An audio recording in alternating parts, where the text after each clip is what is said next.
Hello and welcome to this recorded webinar on preparing your clinical service for new diabetes technology. We hope that you enjoy it. Please do like this video, share your thoughts in the comments and subscribe to our channel to make sure you don't miss any new content that we upload.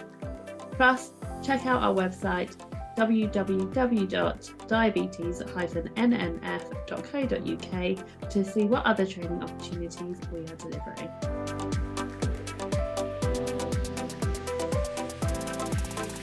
So good afternoon, everybody, and thank you very much for attending this webinar.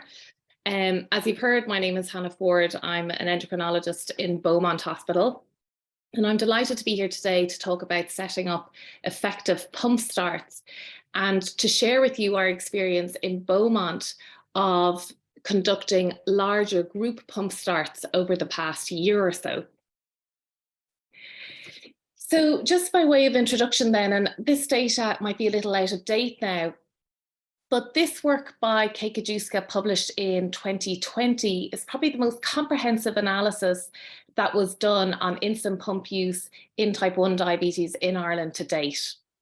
And this study demonstrated that despite relatively easy access to funding for pumps in Ireland, pump uptake remains very low, with only about 10% of our patients with type 1 diabetes using insulin pump therapy. And the data also highlighted that there was significant variation in terms of access to and uptake of pumps, with large disparities between paediatric and adult services. So pump uptake was 5 times higher amongst children and adolescents with type 1 diabetes than in the adults. And there was also significant geographical heterogeneity. So it was a little bit of a postcode lottery with variable access to pumps depending on where you lived, what service you attended, and what the resources that service had. And there are a number of potential barriers to pump therapy in Ireland and to the low uptake of pump therapy. And I think certainly a lack of standardized criteria for pumps is a contributing factor. A lack of diabetes multidisciplinary team meetings, the excessive workload of the amazing staff that we already have on our multidisciplinary teams, and I think the lack of training in new diabetes technologies for healthcare staff is also certainly playing a role. So how do we compare to other countries? Well, the United States has the greatest prevalence of pump use, with between 40 to 60% of their adults with type 1 diabetes using insulin pumps. In Europe, pump uptake varies from between about 15 to 40%, depending on what country you're living in. And when we compare ourselves to our closest neighbours in the UK, we're falling a little bit behind. And this is data from the National Diabetes Audit that demonstrated that 10 to 20% of their adults with type 1 diabetes are using insulin pumps. And when we see those numbers in the context of the 2023 American Diabetes Association Standard of Care, which recommends that automated insulin delivery systems should be offered to people with type 1 diabetes, provided that they have the capabilities to manage those systems. And when we see those numbers also in the context of the recently published draft NICE guidance document on hybrid closed loop therapy in type 1 diabetes, which recommends offering people with type 1 diabetes who have a HbA1c above 8% despite the use of CGM devices, a hybrid closed loop system, we can really see that there are a large number of people with type 1 diabetes in Ireland who would benefit from either an insulin pump or an automated insulin delivery device, and who, based on these guidelines, would fit the eligibility criteria. So what are the biggest barriers to increasing access to pump therapy for our patients with type 1 diabetes in Ireland in line with best practice and the international guidelines? And from my perspective, the biggest challenge we face is the limited capacity of our services in terms of personnel to provide care for the estimated 29,000 people living with type 1 diabetes in Ireland.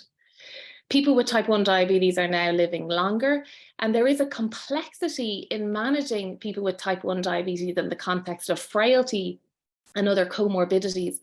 And while that does present certain opportunities for using technology, it also presents certain challenges with the management of technology in this cohort.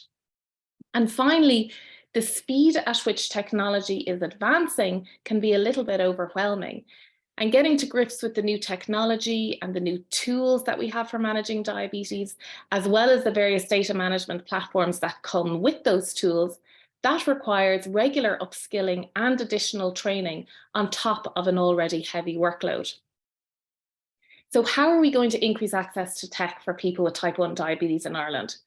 Long term, we need to look at recruiting more staff into the services and retaining the highly skilled staff that we have at the moment. In the medium term, I think we need to develop more educational opportunities for staff so people feel more comfortable managing people on diabetes technologies. But in the short term, I think there are ways that we can improve the efficiency of how we're working. And that's really what I'm going to talk about today. So what about my service then? Well, I work in a service that provides care for about 1,400 people with type 1 diabetes and about 6,500 people with type 2 diabetes. And that work is spread amongst 3 whole-time equivalent consultants.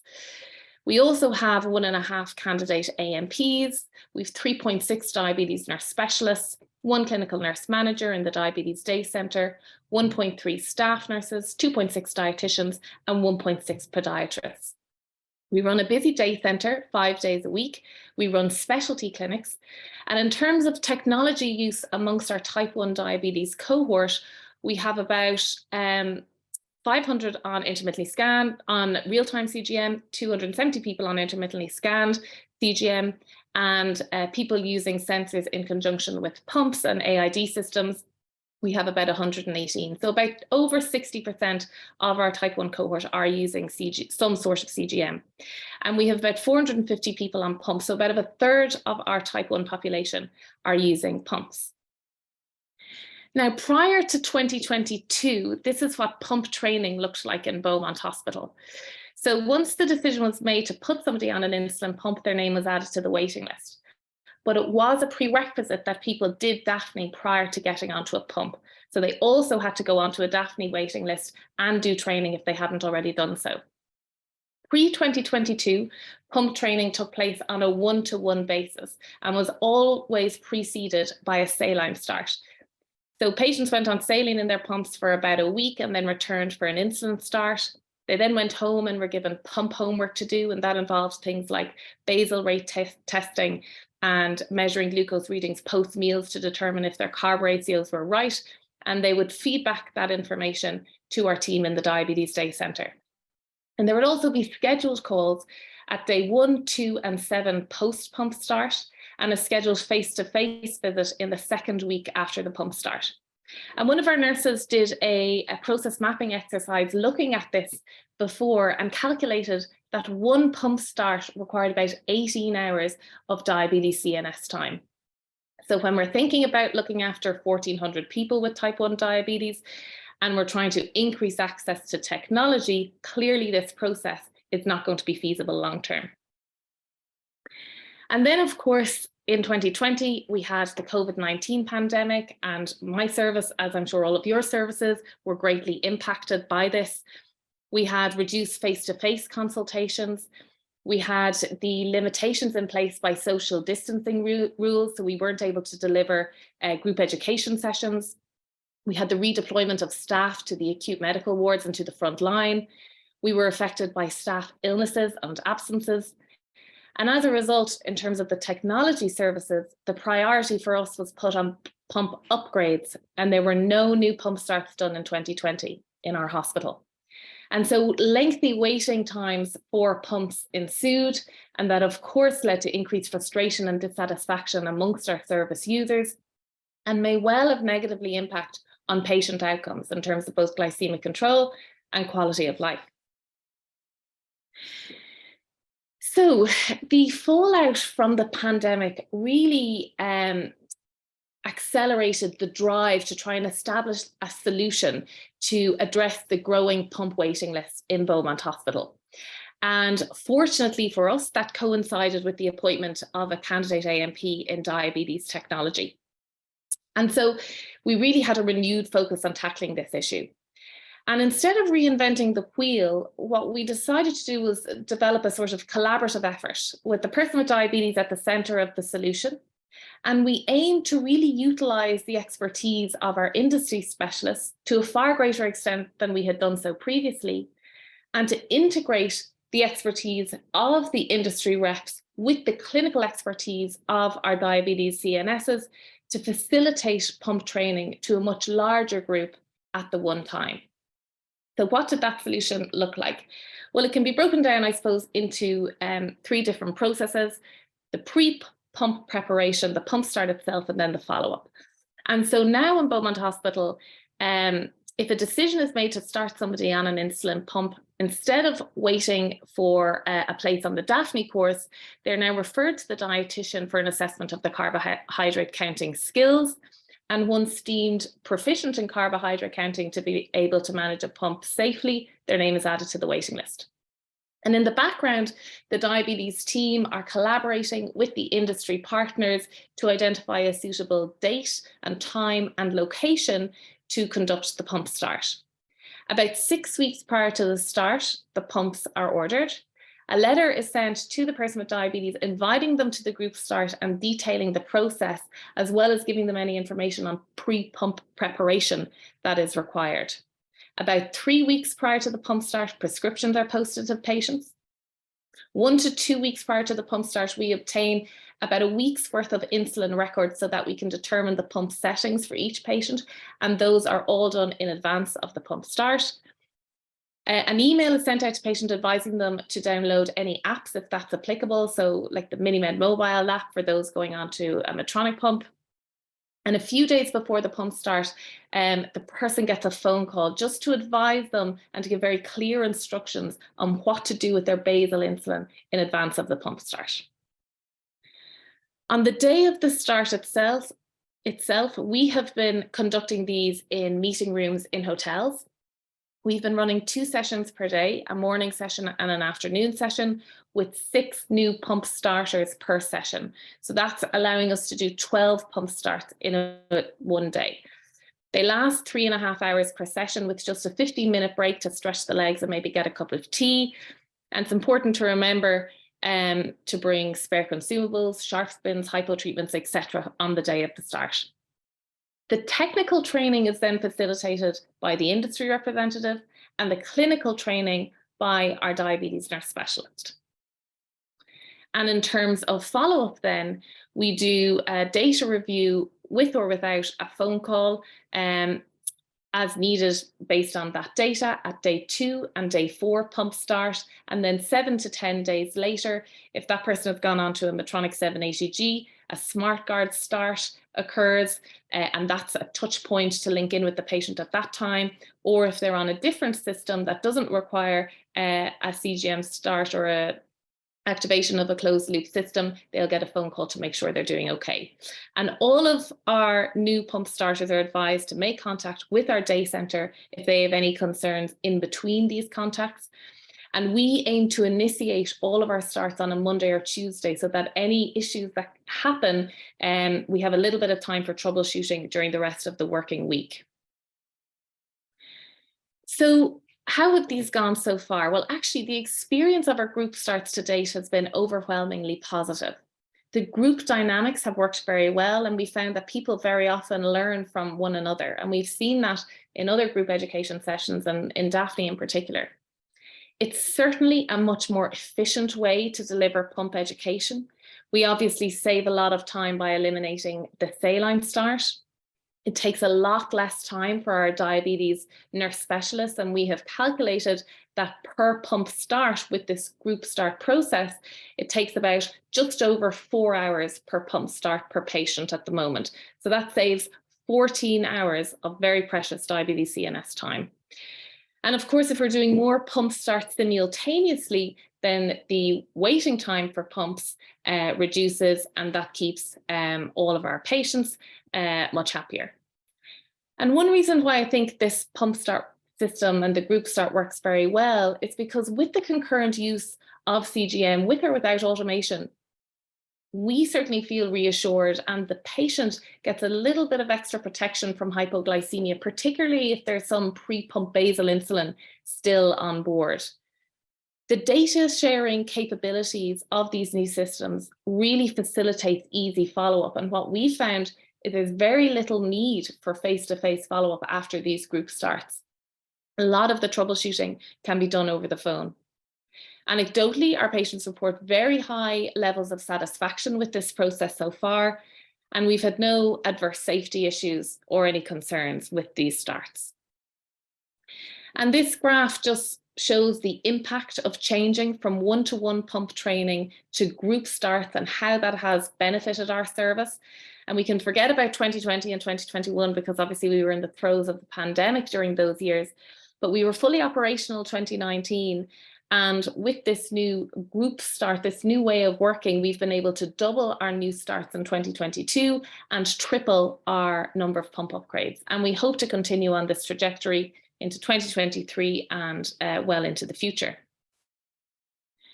Just some practical pointers. We do still offer one-to-one training for those with additional needs or vulnerabilities, or for those who have a very, very strong preference for a one-to-one start. So that is still an option for a small cohort of people. I think it's really important that pump training in your service is not dependent on one particular person, because it all falls apart if that person goes off or if that person gets sick or whatever. And so it's a good idea to get a number of team members trained on pump initiation. And there are some options to do this. And I just wanted to highlight the Academy training, which is free on the Gluco platform, and also give a plug to the Practical Type 1 Technology course that I'm involved with that's running in Dublin in May of this year. I also think it's worth remembering the online resources at our disposal, which can actually help to facilitate training or education, either pre or post pump start. So if you have somebody that's looking to get on a pump, but you're having trouble accessing a dietitian, for example, maybe you'll direct that person to do Bertie online to gain some carb counting skills in advance of getting onto their pump. And I would definitely recommend conducting debrief sessions with the team after these group starts to see what worked well and what didn't, and to see where things could be improved, and to formally obtain feedback from attendees and make sure that they're happy with the process. So just to summarize then, group starts, what we have found is that they're a safe, acceptable, effective and efficient way to deliver pump education. Certainly buy-in from the entire diabetes MDT, the industry representatives and the people with diabetes is key to ensure a very safe and a seamless start. Remote group training, which has been demonstrated in studies to be effective as in-person training and acceptable to people with diabetes, that might be an option for certain very tech-savvy cohorts down the line. And once we've gained a bit of confidence with group training, maybe we will progress to this, because that's another very efficient way to deliver pump education. Unfortunately, I think there's a huge amount of time wasted on paperwork for applications, for ordering, for chasing orders in the pump process. And that remains a significant barrier to increasing access to pump therapy. And unless we can either increase the administrative support to diabetes technology services or change that process, it's going to significantly impact the number of people with type 1 diabetes in Ireland who are going to get onto a pump. So thank you for your attention, and I will stop sharing now and we will take questions about this presentation at the end. Thank you, Hannah. I'm just going to share mine now. You can again shout out if it's working. Working there. Great. Great. Okay, great. And it's on the slideshow. Yeah, it's perfect. Great. Thanks very much. So thank you, Hannah. And actually, interestingly, so many of the problems and issues you'd experienced at the start are very similar across the border as well. My name is Graham. I'm one of the consultants at the Royal Hospital in Belfast, and I'll chat a little bit about what our diabetes network is in Northern Ireland, but I chair the pump and digital subgroups of that network. And I suppose this is a map of how we work in the north. We're split into 5 different health trusts: Belfast, Southeastern, Southern, Western and Northern. And each trust sort of works slightly independently in relation to healthcare, and certainly within diabetes And within diabetes, we have, over the last number of years, I think since 2014, had what's called a diabetes network. And the network runs as a group of interesting clinicians and people living with type 1 diabetes, along with representatives from our commissioning board in different work streams along the lines of different themes of diabetes. So it includes inpatient diabetes, maternity, and also technology and pumps.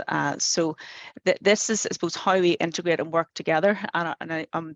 This is, I suppose, where a lot of the information for this slide has come from. So we're not discussing necessarily a specific clinic, but really how we have worked to deliver pump care across the whole region in Northern Ireland for consistency in care across all of our postcodes.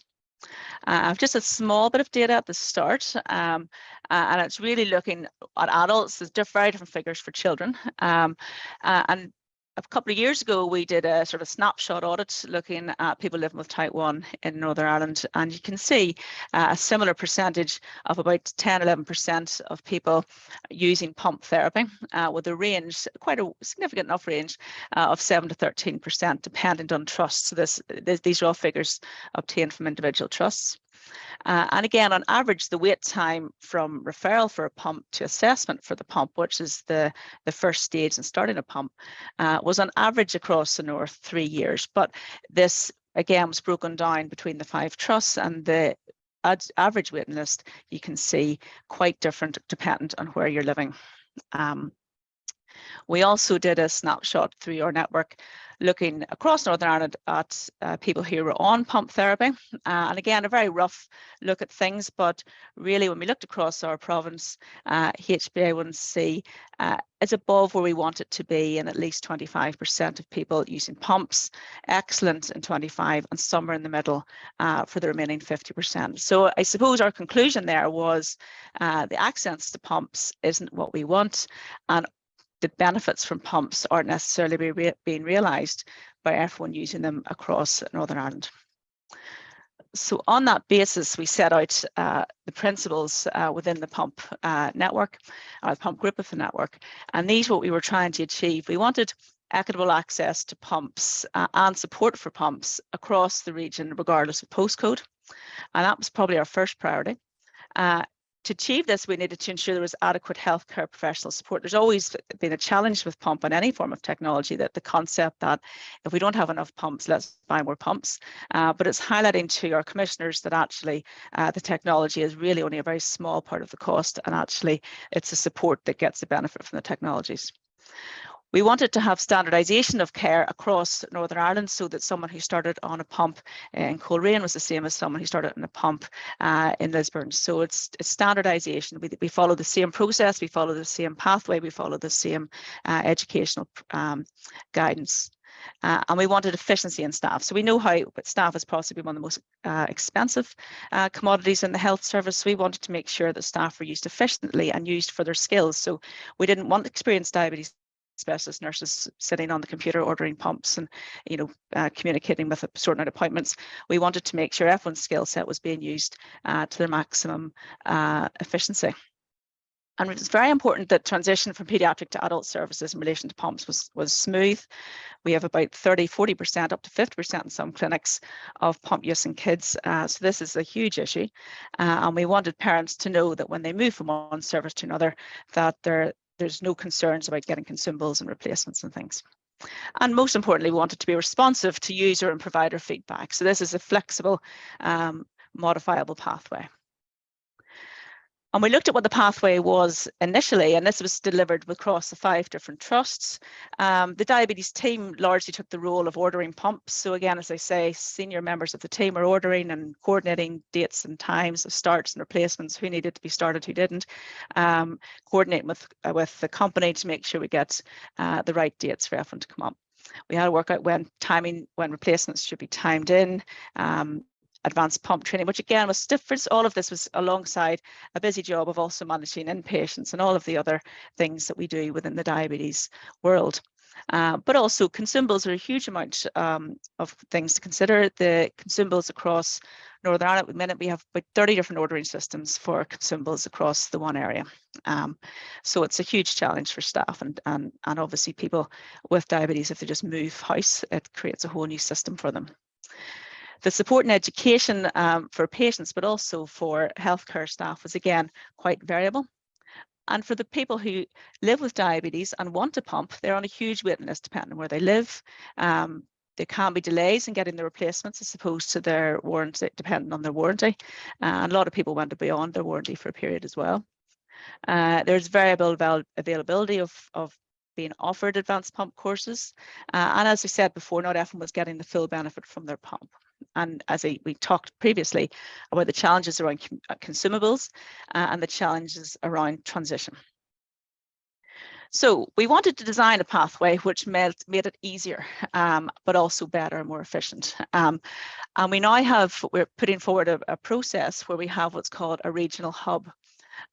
So all of the pump care within the first few months of someone starting the pump is now central. And the regional hub, whilst hosted by one of the trusts, is a hub available for all people in Northern Ireland, regardless of which trust or clinic that they attend.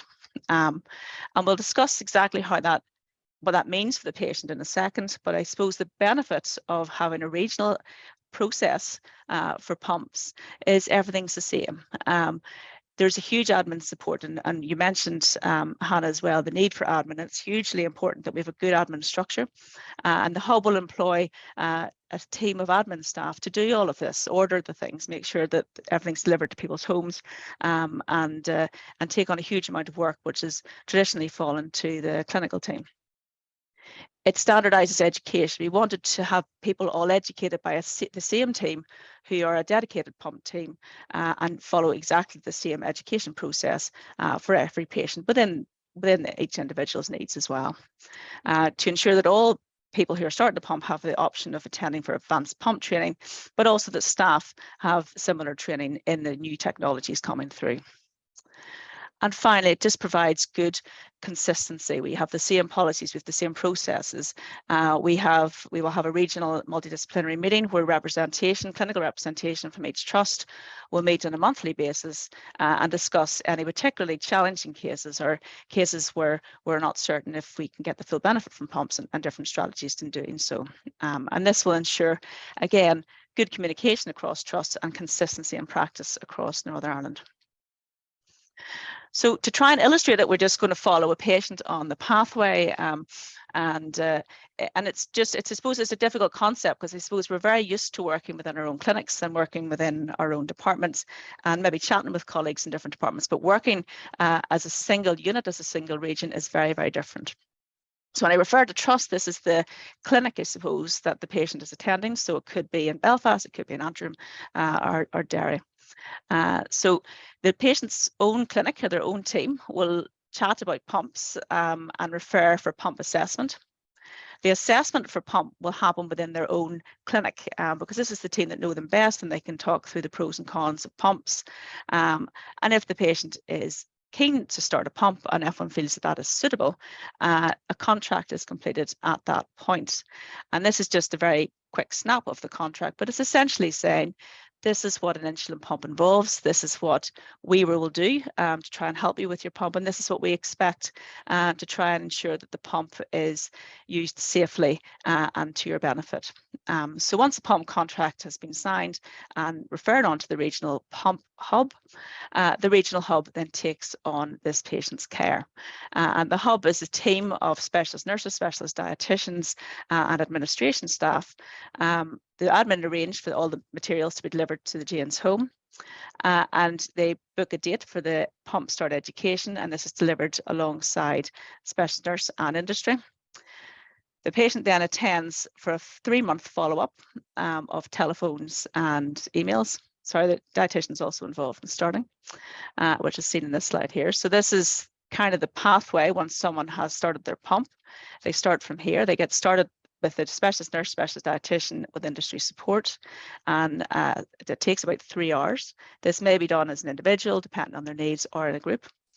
For the first week, they get daily remote contact from the specialist nurse, Then after that, twice daily remote contact up until 4 weeks when they have a face-to-face or virtual review as a one-to-one basis with their specialist nurse and dietitian to review the pump and just, I suppose, spend some time looking to see how things are going. After the 4-week period, contacts are dependent on whether the individual requires this or not. And then at 3 months, the patient will be booked to a regional advanced pump course to learn about, I suppose, additional features of the pump which they can benefit from. Following the 3-month period, the patient returns to care through their own multidisciplinary team within their own trust. They will attend a consultant-led clinic twice a year, and they will attend for nurse specialist dietitian clinics alongside that, but also at the 3 and 9 month points as well. We will expect a checklist, I suppose, to be completed at each assessment, and these are things we will do naturally when we assess for pump. But the checklist really is looking at safety and benefit, which is, I suppose, how we ensure that it's reasonable to continue with pump therapy. Most important is, do you like it? And most do. We look at benefits, so we look at the typical features of benefits and look at gold scores. And we look at safety. Have the patient been in lots? Have they had any issues with monitoring? Are they able to use the pump competently on their own? And are they coming to clinic? So this will be assessed as over the course of the 4 years or that of the pump's warranty. At the end of the pump warranty period, the trust will get in touch, look at their records and say, well, actually, we're now due a replacement. And if the patient is suitable for replacement, their name is just forwarded to the hub, who will carry out the same process as before. If there are any concerns about the replacement, when we look back at the checklist and we perhaps wonder, is this a safe option? There can be a discussion within the trust, and perhaps the pump holiday and a reassessment is what's needed, or perhaps a regional MDT discussion with psychology input will be needed in certain circumstances as well. So I suppose in conclusion, this is about to launch over the next couple of months. The staffing is almost all in place, and we're very much looking forward to it. I think our goals are, as we outlined at the start, efficiency and consistency across our region. I want to say a couple of words on sensors, and I was very interested in Hannah's presentation where the use of closed loop is almost routine. It's certainly not where we are.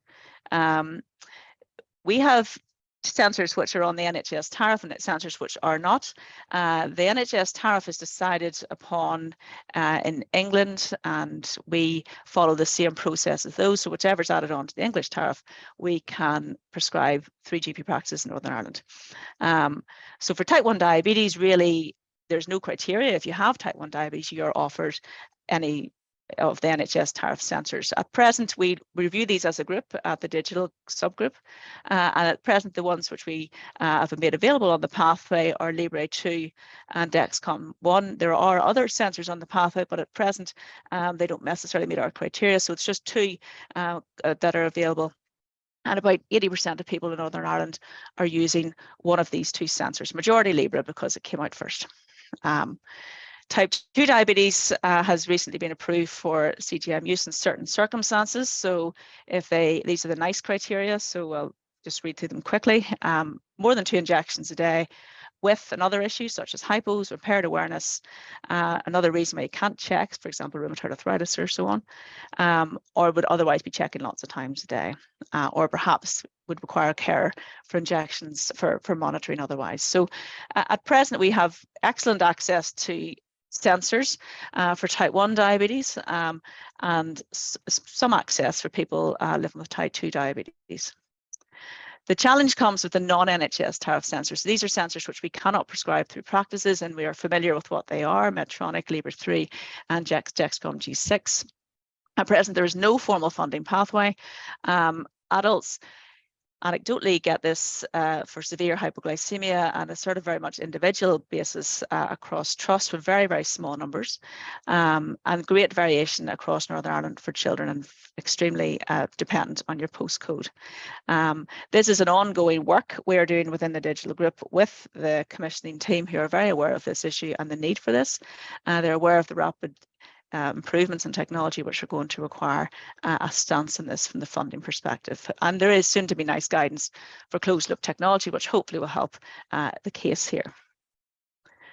So I think to summarise, I find that working in a network, which we do in Northern Ireland, enables consistency and sharing of good practice across Northern Ireland. We want everyone in Northern Ireland to have a similar experience with type 1 diabetes. I can say that at present, all people living with type 1 diabetes in Northern Ireland have access to a pump service, and they will all have access to the regional pump service to enable consistency of care. And everyone in Northern Ireland with type 1 is eligible for a form of CGM or flash monitoring, albeit not necessarily always the form of their choice or the choice of their professional. The next steps, as you can see, is achieving the equality through addressing the pump assessment waiting lists and introducing the pump hub, which is about to launch in the next few months, but also funded access to the advanced sensors and closed loop technology, which is an elusive challenge, which is, I hope, getting very much so closer. And that's us. Thank you very much. I'll pass on to Tomas. Thank you very much. I'm just going to try and share my screen. Again, similar to everyone else, if it doesn't share, can you let me know? That looks great, thank you. So we're just going to go through a little bit about hybrid closed loop insulin pump therapy. And these are my disclosures. The outline of the talk is we're going to talk a little about where we are in Ireland and the UK at present, the hybrid closed loop and what we found with the NHS pilot, and some randomized controlled trial and real world evidence, how to interpret a CHCL trace, and I think that's important, the DTN best practice guide, which has just been accepted for publication in diabetic medicine and should be available to you shortly, and also what service requirements we think might be needed for a hybrid closed loop insulin pump service.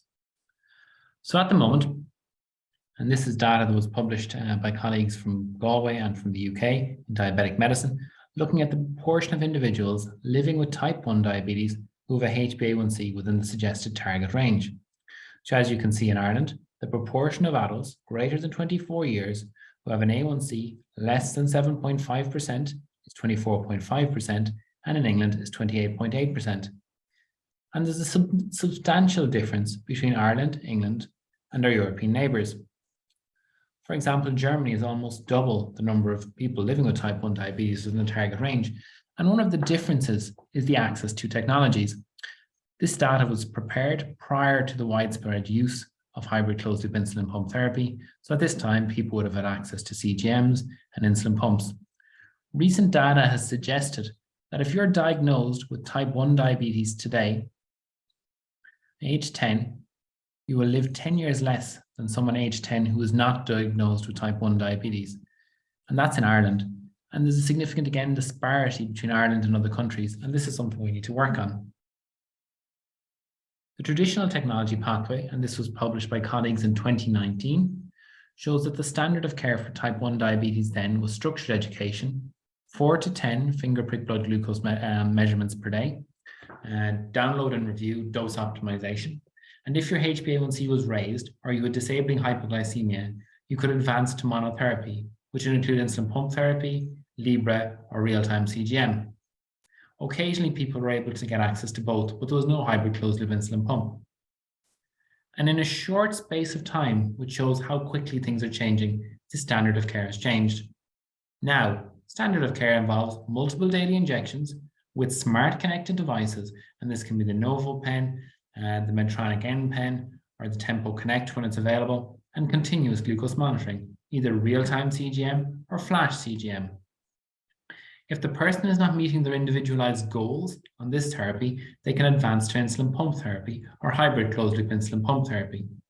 It is important that people have access to specialized services such as transplant, specialized mental health, type 1 diabetes and disordered eating services. And that doesn't depend if they're on multiple daily injections or insulin pump therapy. It's whenever the person needs it. So a hybrid closed-loop insulin pump, otherwise known as an artificial pancreas, consists of an insulin pump, a real-time compatible CGM, although more recent evidence from the US suggests that Libre 2 might also be used in the article with the hybrid closed loop pump, and the control algorithm. The control algorithm can be hosted either on the insulin pump itself or on a separate device, such as a smartphone or a personal diabetes manager. The different components of the hybrid closed loop system communicate wirelessly. Based on the real-time glucose data, the control algorithm automatically adjusts the quantity of fast or ultra-fast acting insulin that you're getting. To get the best out of the hybrid closed loop system, the person with diabetes must still announce the quantity of carbohydrate consumed to the pump. At present, there are 4 hybrid closed loop systems available in the UK. So that would be the tethered pumps, such as the Medtronic 780, the Tandem Control IQ, and CAMS APS with either Dana or Ipsomed, and one patch pump, which is the Omnipod 5. The Medtronic TouchCare Nano system was also available, but this has been temporarily, I believe, taken off the market. When a person living with type 1 diabetes is deciding on a pump, the potential for the pump to be part of a hybrid closed loop system is a very important consideration, and something which we spend some time on.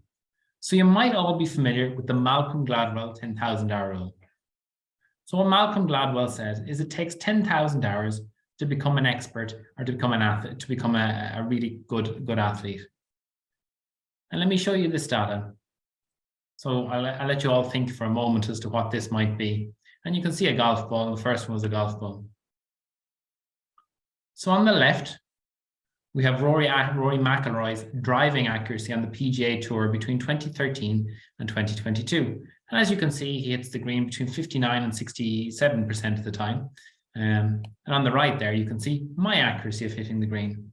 What I would contend is that hybrid closed loop systems allow you to miss this 10,000 hours and move from being an amateur like myself at golf to being a professional like Rory McIlroy. And this can occur overnight. There's a variety of systems available in the UK. This includes the Medtronic 780, the Tandem Control IQ, and CAM APS.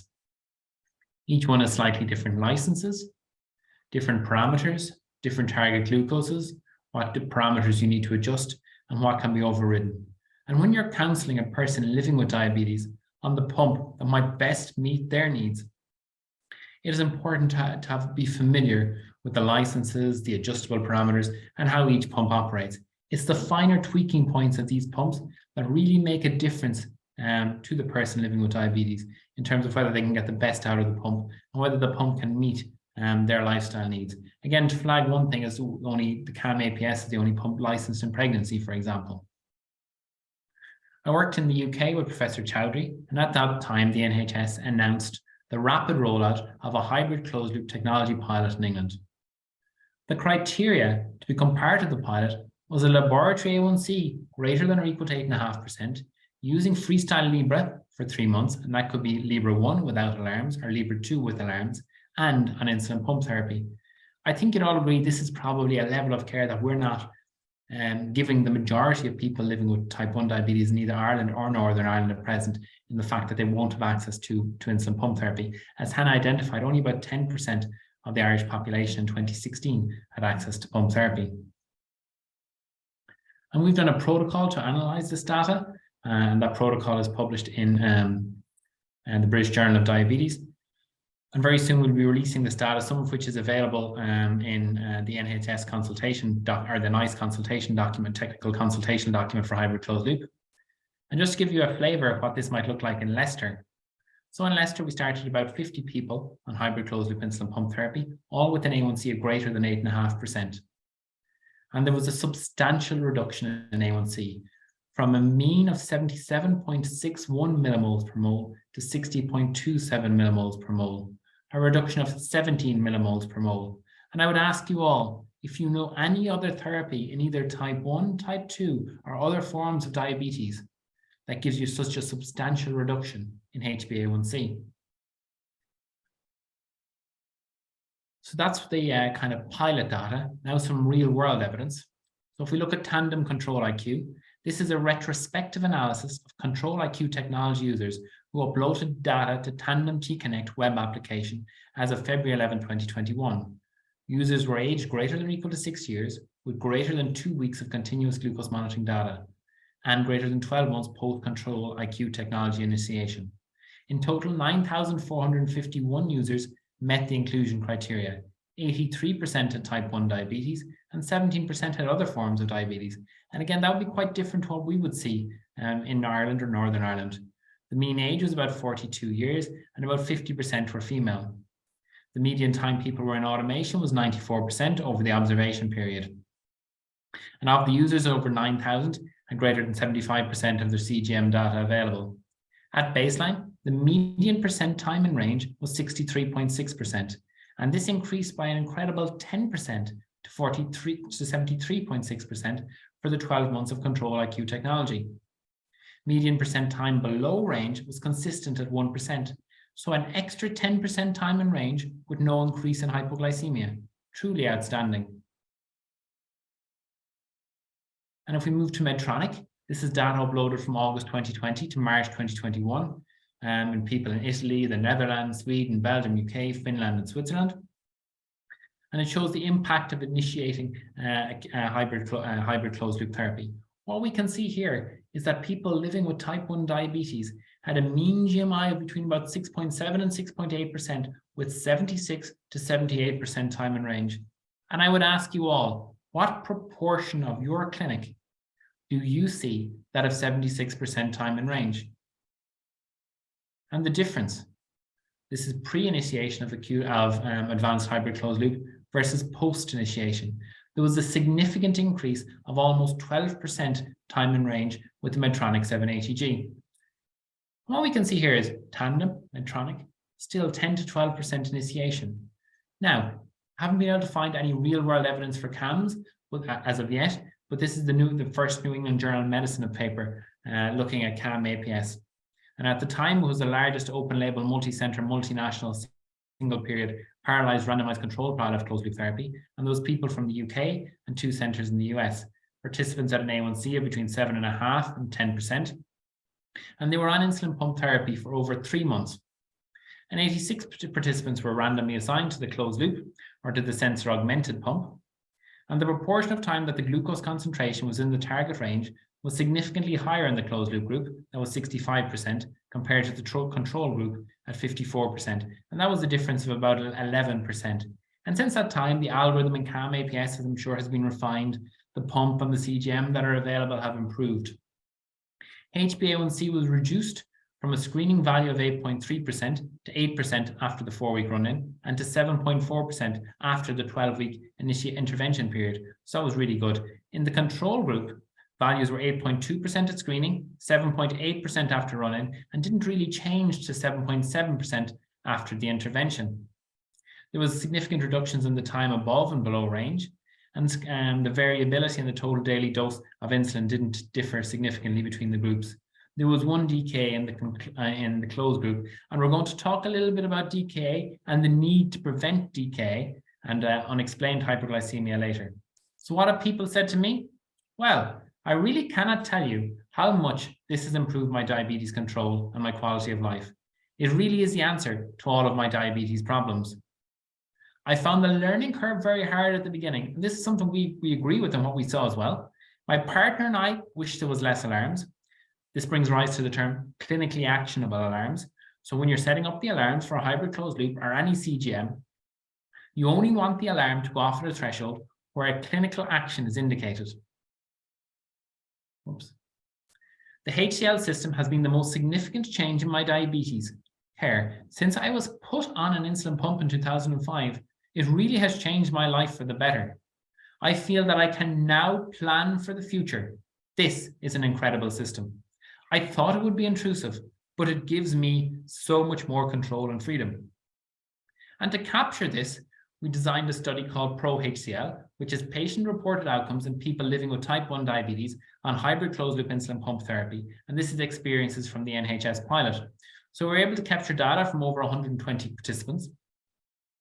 And the interesting findings from this is that over 70% of people agreed strongly that HCL improved their A1C, their time in range, and overall quality of life.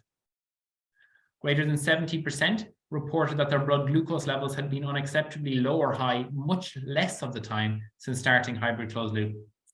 But of course, 54% noted an increased impact of alarms on their day-to-day lives, and 22% noted more information overload since starting HCL. So we do have work to do. Now, I might ask you, what do you see here? Which person is using hybrid closed-loop insulin pump therapy? The person on the top or the person on the bottom? So the person on the top is using a hybrid closed-loop insulin pump, and the person on the bottom is me, running for a plane to Leicester. The top tracing looks nicer than my tracing, I would say. Who should get hybrid closed-loop insulin pump therapy? Well, it is the belief of the DTN UK that the majority of people living with type 1 diabetes will benefit from hybrid closed-loop therapy. And many people with other types of insulin requirement diabetes may also benefit in the future. This is a suggestion of some of kind of a prioritization of guidelines. These are probably the people on the right who should definitely get it first. So those who meet the NICE criteria, those with significant diabetes stress or burden of care, pregnant women or those planning pregnancy, high goal score, complicating factors such as gastroparesis, insulin allergy, insulin phobia, insulin resistance, or significant lipohypertrophy. And now that we know the indications, it's also important that we know how to interpret the data. And I've just picked the CareLink download for today, but we could go through any of the downloads. So the first thing I look at is the date, and it's surprising how often you get caught. Myself, when I do clinic, it's surprising how many people I do a consultation on when it's January 2022 data I'm looking at, and in fact it's January 2023. So it's important to ensure that you're looking at the most up-to-date data. The next most important thing is the percentage time in closed loop mode, or SmartGuard in this case. The more you use it, the better it gets. If less than 90% of the time in SmartGuard, we need to explore the reasons why. The GMI, or estimate of the A1C, gives the average A1C over the period of the trace.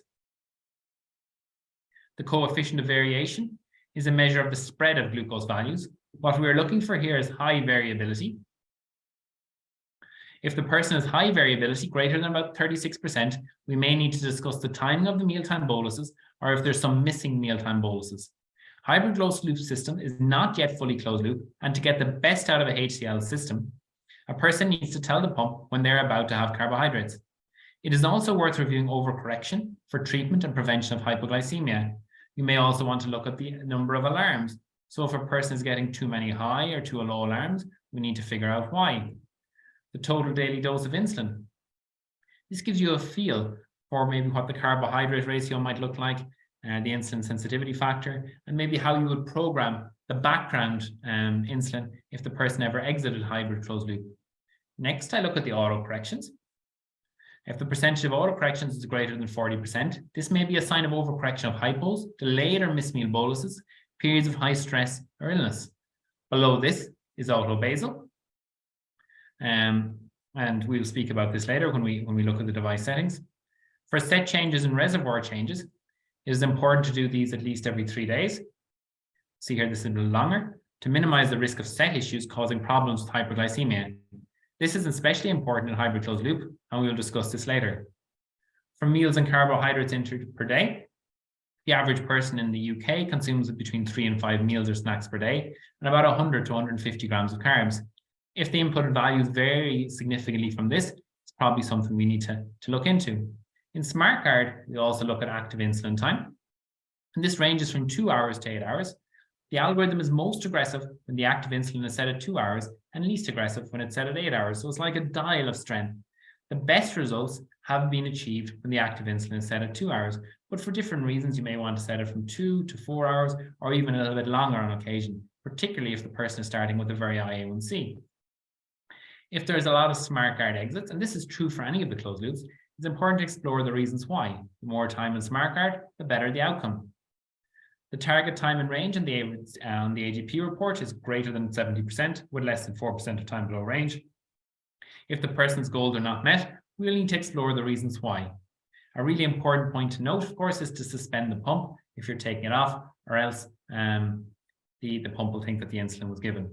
This is an example of what a single day might look like on a CareLink report.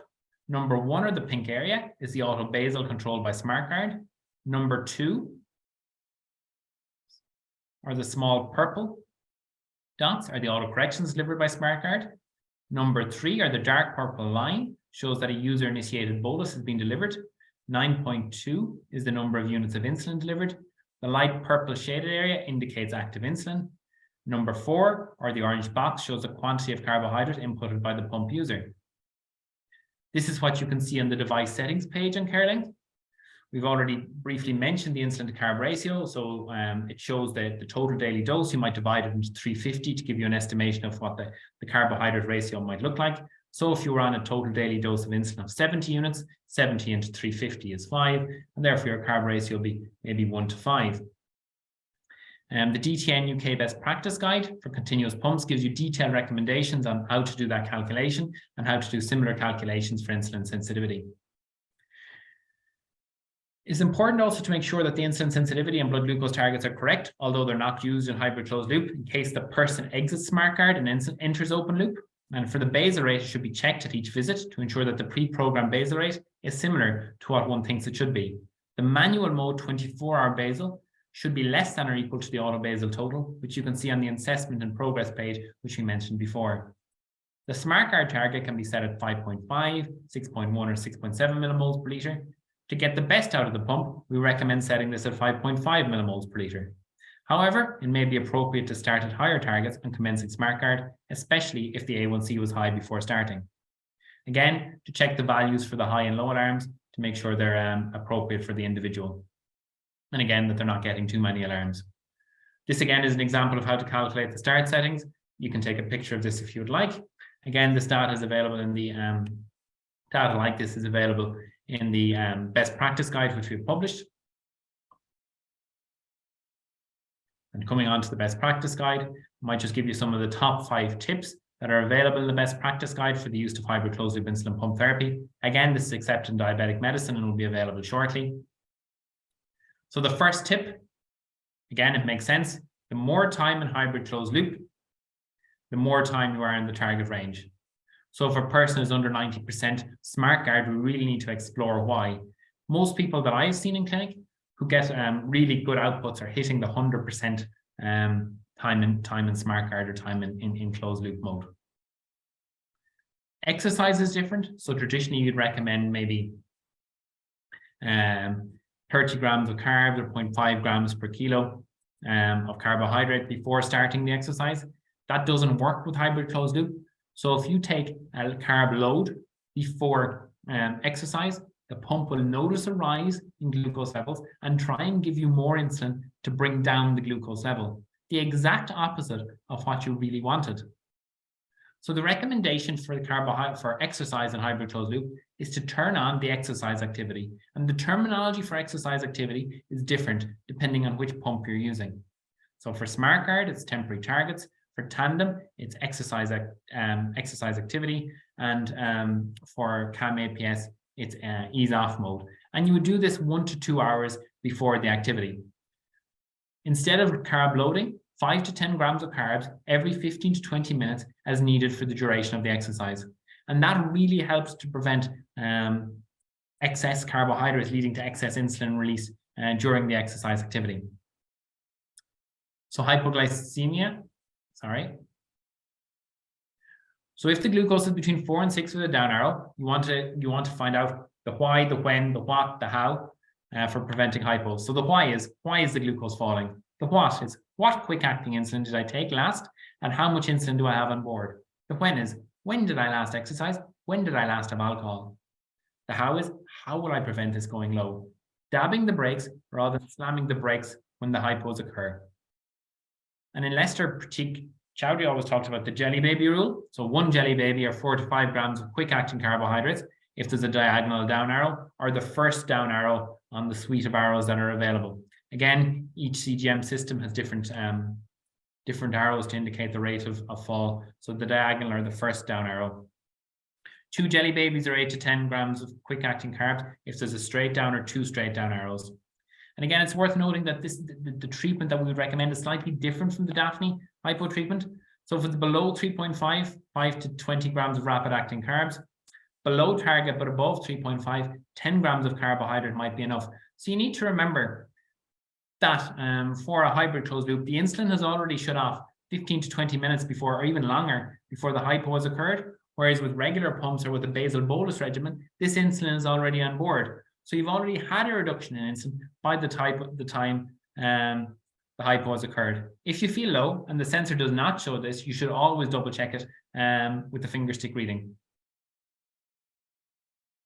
The fourth one is the timing of the mealtime boluses. And you can see here in the top and the bottom, there's delayed or late mealtime boluses. And one thing we've seen, if a mealtime bolus is delayed or late, you can often see an episode of hypoglycemia 4 to 5 hours after the mealtime bolus. And this is because the pump has already started to give you a lot of extra insulin, as you can see here with auto corrections are also basal, to try and bring down the blood glucose level. So if you give the full quantity of insulin for the carbohydrate, you're essentially double dosing for those carbs. So what we recommend is if a mealtime bolus is missed or delayed, we suggest giving half the bolus 30 to 60 minutes after the meal has started. If a mealtime bolus is delayed by greater than 60 minutes from the start of the meal, we recommend not giving the mealtime bolus, but a user-initiated correction instead. If the blood glucose is within the recommended range, of course, no insulin delivery may be advised. Finally, the sick day rules. And this is really, really important, and probably the most important thing for me in managing hybrid closed-loop insulin pump therapy. So each person living with diabetes going on hybrid closed-loop insulin pump therapy should have access to a copy of the sick day rules. The importance of these sick day rules need to be emphasized because the time to decay, in my experience, seems to be a bit shorter, I think, when a problem occurs with a hybrid closed-loop pump compared to an open-loop pump or an MDI. And this will be available, the printout version of this will be available on the via Diabetic Medicine and on the DTN website. So there's two algorithms. Just to know if blood glucose is greater than 15 and not responding to a bolus correction or feel unwell, you check the ketones. Depending on whether your ketones are low or high, you follow either algorithm 1 or algorithm 2. And I guess the motto I say in clinic is, if in doubt, change it out. So what that means is if your blood glucose levels are greater than 15 for greater than 2 hours and not reducing, check your ketones and perform a set change. The people in the NHS pilot, for example, were often used to having blood glucose greater than 15 and not getting as concerned about it. But with hybrid closed loop, because the insulin is working in the background, because the pump is continuously giving you insulin, trying to bring down your blood glucose levels, if these levels are greater than 15 for greater than 2 hours and not reducing, you really need to check the ketones and perform a set change. This is the most important slide of this presentation, in my opinion. How you get access to pump therapy in the UK? Again, Ireland tends to follow the NICE guidelines, and I believe the type 1 guidelines in the Republic of Ireland will be updated soon. So the technology appraisal for insulin pumps. So I guess HbA1c levels greater than 8.5% in MDI therapy. Attempts to achieve a target A1C with multiple daily injections results in the person experiencing disabling hypoglycemia, and recommended for all children less than 12. So that's how you get the pump part. Continuous glucose monitoring. Part the CAR says that everyone living with type 1 diabetes in the UK should have been offered or should have access to continuous glucose monitoring. If you're on a pump, the CGM that you should be offered is the pump that best meets your needs. And if you're on a pump that is compatible with the CGM to go into a hybrid closed loop, the CGM that best meets your needs is Dexcom, if it's an Ipso or a Dana or a Tandem, and probably the Guardian 4 if it's a Medtronic 780G. We're currently awaiting with anticipation the hybrid closed loop technology appraisal. And as you've probably all seen, there's been commentary on this already, and you've had an opportunity to participate in this commentary if you wish. And I look forward to seeing this published in due course. What do you need in terms of service requirement? The core part of any multidisciplinary team, in my opinion, of any diabetes service is the multidisciplinary team. At the center of the multidisciplinary team is the person living with diabetes. The most important part of that team for me is the administrator, because they're the glue that holds everything together. You also need a consultant diabetologist, a diabetes nurse specialist, a dietitian, and to some extent, a diabetes nurse specialist and dietitian can both act as diabetes educators, but the diabetes nurse specialist has specific extra skills in terms of the technological aspects possibly of the technology, and the dietitian might have extra specialist skills in terms of carbohydrate counting and things like that. So trying to direct the person living with diabetes to the healthcare provider who can best meet their needs, and that optimizes resources. A new terminology that's been coined is a diabetes technologist. So you have a person living with type 1 diabetes using a CGM or an insulin pump or a hybrid closed loop pump, and they need to download their data. This could be best served by a diabetes technologist, or they have some technical questions around the operation of the pump, which isn't to do with the quantity of insulin or the carbs or anything like that. This role might be best served by a new term called a diabetes technologist, and a psychologist. And I know we all kind of struggle to get access to psychology. Regular MDT meetings. So people should meet, this team should meet to discuss shared patients so that everybody knows what's going on. And again, a shared ethos or shared message. There's good evidence in pediatrics that if the pediatric team delivers the same message to people living with diabetes, that there is improved outcomes. So everyone doing the same thing, rowing in the same directions, improves outcomes for people living with diabetes. What training and competencies do people need? So the MDT should have formal certified training on core competencies of hybrid closed loop therapy. That's insulin pump therapy, CGM, and this could be through the Gluco Academy or company specific training. Each HCL system has a different user interface and adjustable parameters, and it is important that each individual has a feel for what these parameters are, because again, the basal rates need to be adjusted in some pumps for the actual hybrid closed loop part to work, but in other pumps, the basal rates are just the background settings if the person exits hybrid closed loop therapy. Oops. Again, things like Gluco and Academy would have these competency frameworks. And again, the whole in not going by yourself, but working as part of an MDT. It's important that the closed loop service doesn't work with one individual alone. Pathways and processes need to be robust enough to operate safely and effectively, even in the context of unplanned or planned staff absences. So often you see in centres that there's one diabetes nurse who's the glue that holds the pump service together. But if that person goes on leave, goes on holidays, changes jobs, it creates a huge problem with consistency, and often with the starting the pumps, because you've got a nice process in place, but when that person goes, you have to start training someone from scratch again. So having more than one person skilled. Suggested clinic template list sizes and setup. So 45 minutes for new patient appointments, 30 minutes for review patient appointments, a new concept called a data review clinic with the option to refer to a review appointment. So some platforms like Medtronic, CareLink, or Diasend, you can generate a list of all people on a pump attending your service, see what their time in range is, see if their time below range is greater than 4%, and maybe you want to pick out those from your list to bring to clinic. So you can review 100 patients on CareLink in a few minutes and just pick out the people who are most in need. And it can help as a prioritization tool. I'd see that Una spoke about a hub and spoke model.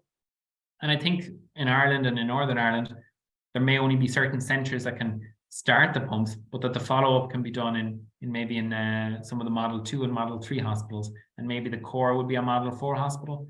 And that's something that we need an open conversation about, because there is no right or wrong answer to this. We need to get a consensus and a discussion about this going, you know. I find a pre-consultation tool quite helpful to optimize the time during the consultation to benefit the person living with diabetes. So this is an example of a pre-consultation questionnaire, and the link for it is below. And it's very useful. So it asks the goal score, diabetes distress, what would the person like to talk about when they come into the clinic? And it really gets the conversation going and helps to make the best use of the time that is available.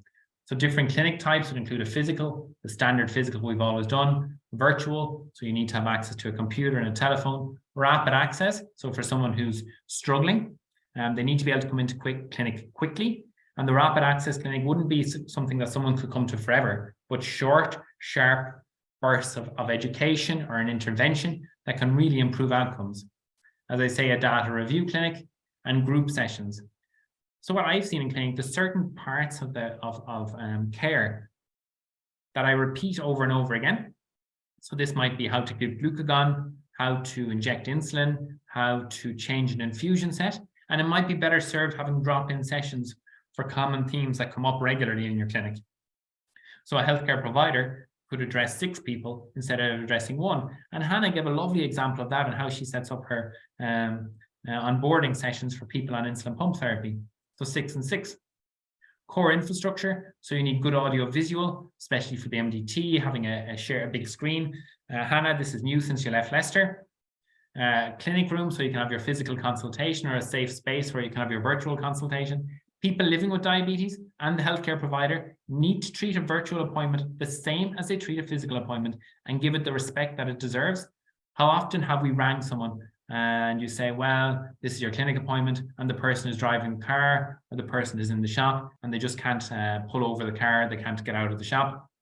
I think that's something that needs to be talked about. It needs the respect and attention to get the best out of the appointment, as if it's a standard physical appointment where you come into the waiting room. You need a lot of computers, a webcam, cloud internet, and or a fast Wi-Fi, a telephone, a headset, a safe space to sit. Data upload appointments, which could be with your diabetes technologist for people who don't have access to the internet at home. And I'd like to acknowledge all the people who we worked with for the Diabetes Technology Best Practice Guideline. And myself, Hannah and Una would be more than delighted, I think, to, or we might go back to Hannah actually for a moment, and then we'd be more than delighted to take any questions that you might have.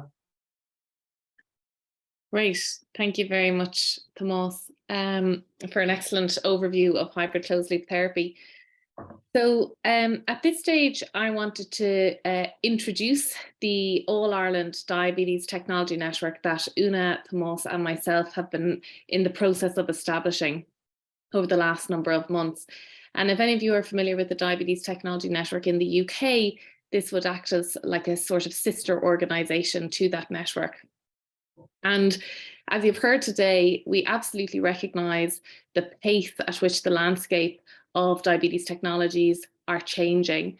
And we also recognise that there's significant variation nationally in terms of access to these technologies, and also in terms of the healthcare professionals' confidence and experience with managing these technologies. And so the main goal of this All-Ireland Diabetes Technology Network is to support healthcare professionals in Ireland in the delivery of diabetes technologies that are aimed to improve the lives and the care of people with type 1 diabetes. So we aim to do that by developing pathways and guidelines on how to use diabetes technologies, by engaging relevant stakeholders to increase access to diabetes technologies for people with diabetes living in Ireland, and also by delivering education sessions such as this one on how to use diabetes technologies. So we have assembled a committee, and we're hoping to have our first meeting in the coming weeks. And we do have representatives from most of the hospital groups and the trusts around Ireland. So we have good representation across the country. And we do hope to be in a position later on in the year to maybe open up membership to this network, and also hopefully to be in a position to deliver a Diabetes Technology Network Ireland education session either in late 2023 or in early 2024.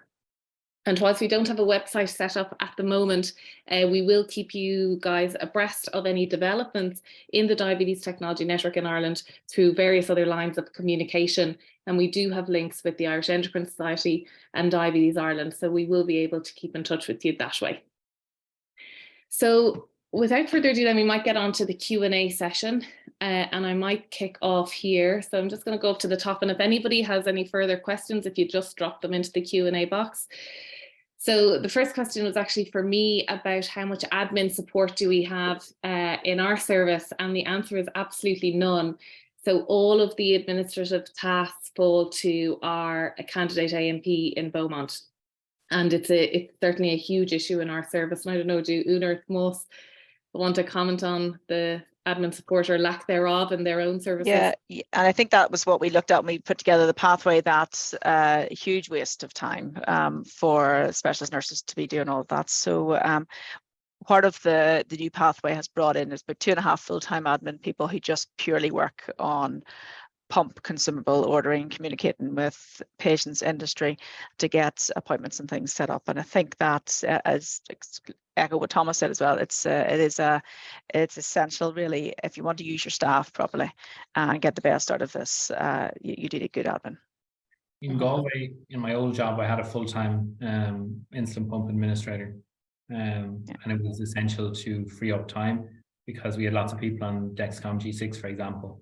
And that required a lot of administration outside of the pump service.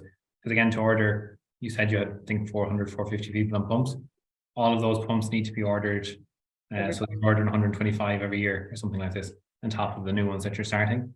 So it's not a burden that the NP could continue. So again, I think the key point is, as you both identified, is that we need administrators, because the best use, we want to pay people who do person-facing contact. We want to keep it a person-facing contact, I guess. That regard. Absolutely. I think we could definitely get more people on pumps if we just had more support. I should say we do have a little bit of admin support for our G6s, but again, that's being replaced mostly by G7s in our service. So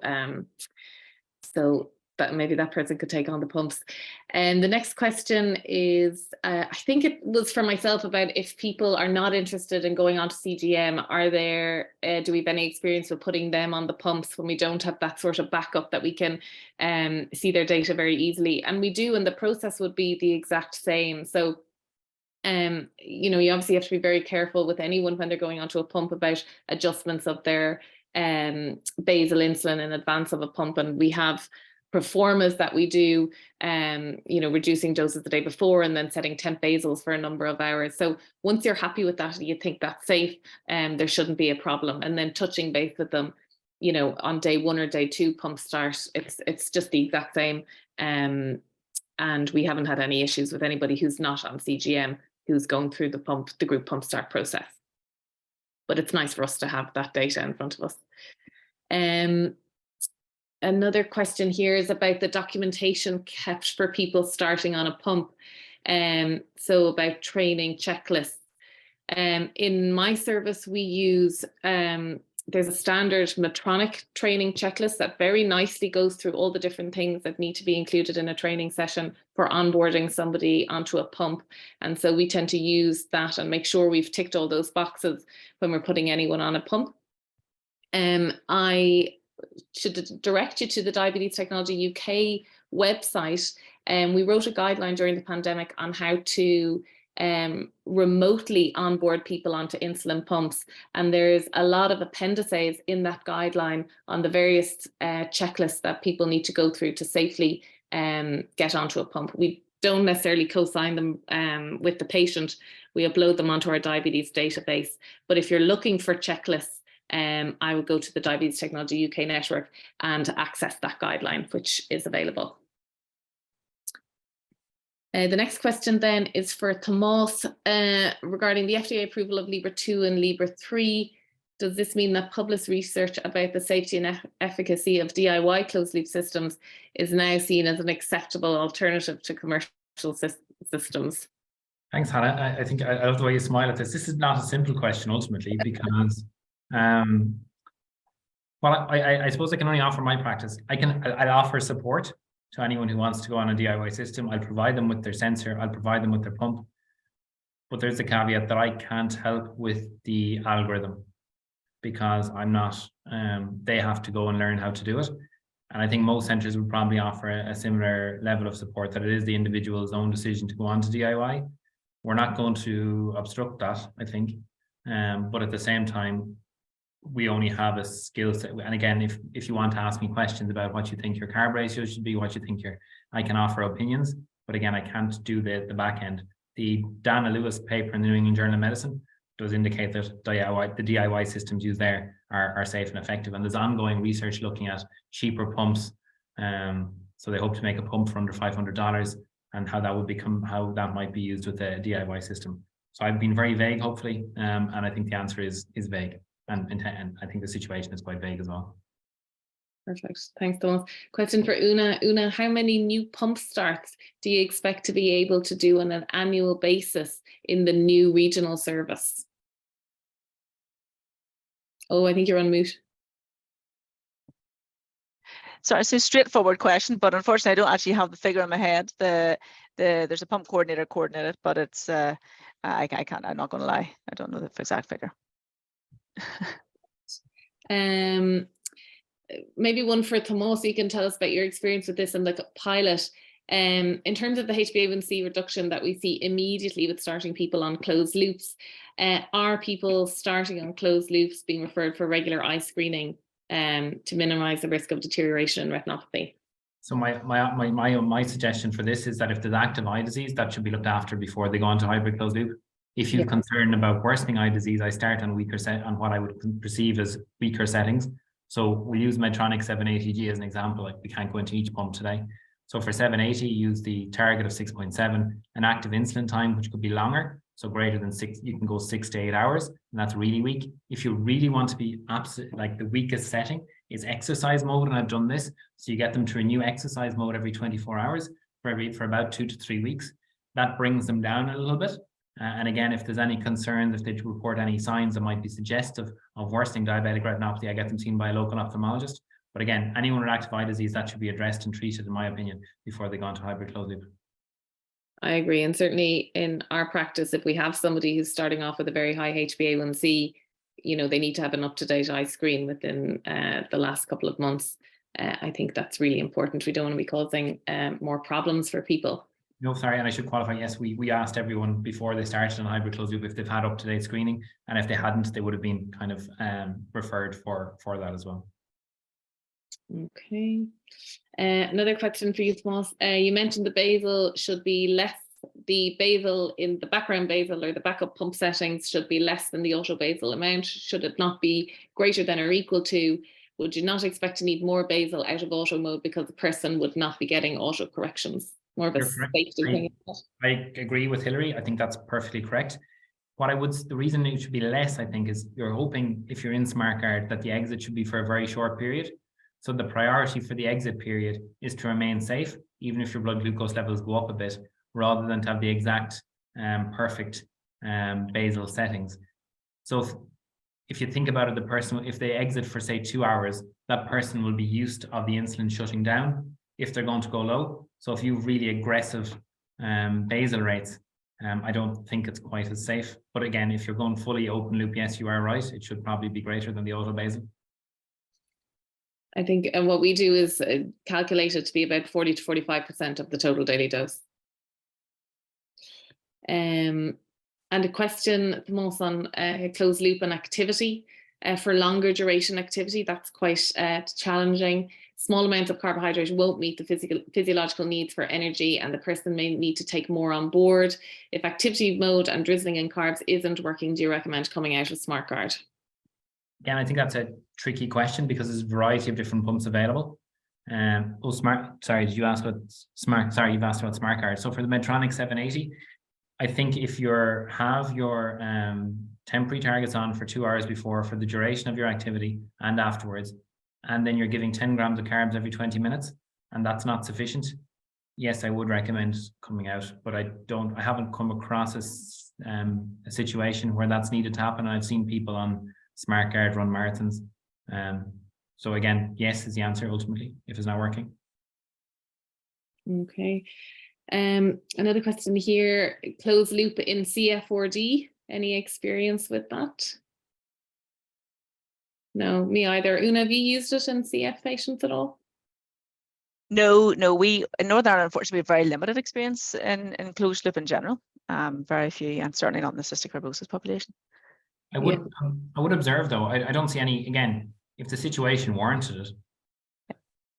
Yeah. They're already in, I believe, and again, I'm open to correction on this because it's a while since I've had a CF4D person in Ireland. My understanding is that they're already funded for sensors anyway. It's only the pump that might be challenging. Is that right? Or am I wrong? I've had a bit of backlash on that quite recently, so it's becoming a little bit more challenging. But of course, once they have diabetes, we can get them G7. But for the Freestyle Libre, which was initially funded for people with CF as well as people under the age of 21, we've had some people declined for Freestyle Libre actually, so it may not be as straightforward as that. Any specific course that we would recommend for a CNM to gain experience on a pump start and management? Well, I'll answer this and tell you there's a great course coming to Dublin in May, a practical type 1 technology course. But that would really just be the start of it. And actually what you need to do is go and observe other pump starts. So we've had 2 nurses do the practical type 1 course, which was on in Leicester last November. And they're due to sit in and observe on the next 2 pump starts in our service. And then following on from that, independently run a start with the candidate A&P, observing them. So I think the more experience you get with it, it's not just about doing a course, you actually need to observe and see it in practice. Any thoughts on that, Tomas or Una, or any other courses? I'm biased.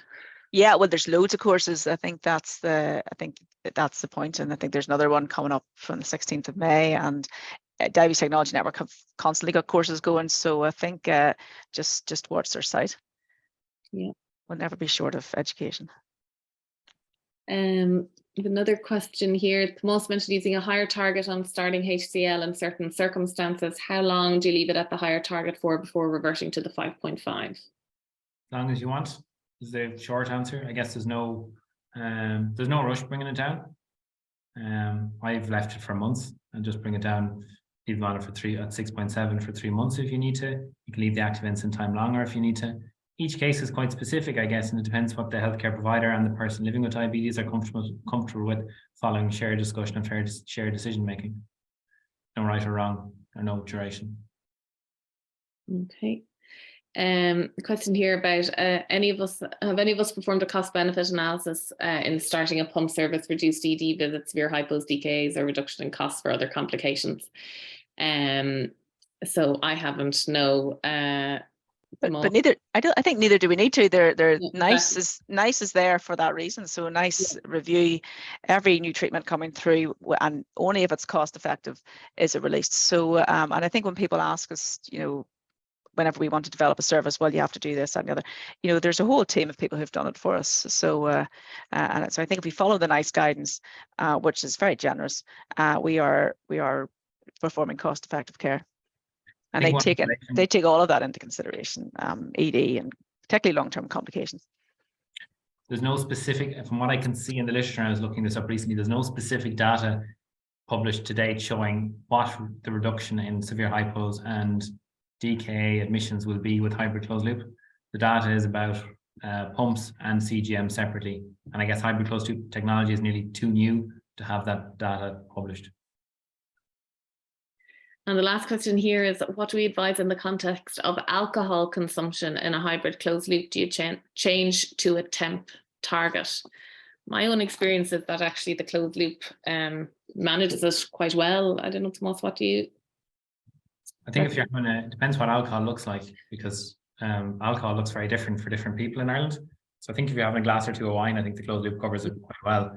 If you're having more than the recommended weekly average in a single night, I think temporary target can be quite useful, and I would encourage them to put the temporary target on going out if they were going to have a lot, and leave it on overnight. Not that we would ever encourage anyone to drink a lot. Again, you should be it's the same as for anyone who has diabetes or doesn't have diabetes. I guess you need to be safe from the quantity of alcohol in your drink perspective. Mm-hmm.